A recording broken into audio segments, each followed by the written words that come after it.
A prominent temple in Canada's Greater Toronto Area or GDA has expressed concern about an increase in anti-India and anti-Hindu activities in the country, including defacement by pro-Khalistan elements.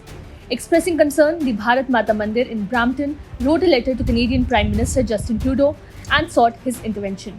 In a letter to Trudeau on Tuesday, Jeff Lal, president of the temple, said that the board of directors of the temple wanted to express their deep concerns at the recent increase in anti-India and anti-Hindu activities. He wrote that the temple board is troubled by the alarming increase in hatred and the apparent lack of action by Canadian authorities and urged them to address this issue at its roots before it spirals out of control.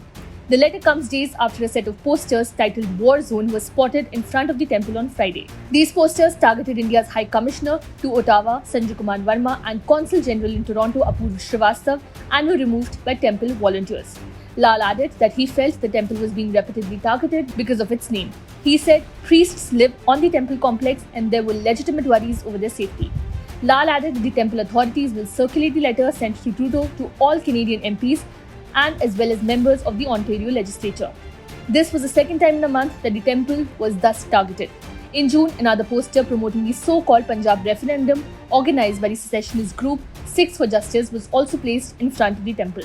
The posters supported an anti-India demonstration outside the Indian consulate in Toronto on Saturday, July 8. On July 8, violence broke out at pro- and anti-India rallies outside the Indian consulate in Toronto. About 250 Khalistani supporters gathered across the street from the building housing the Indian consulate over the death of Sikhs for Justice leader Hardeep Singh Nijjar, who was shot dead by unidentified gunmen in Surrey, British Columbia on June 18.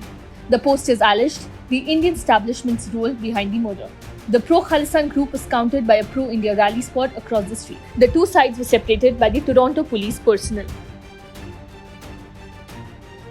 Subscribe to One India channel and never miss an update.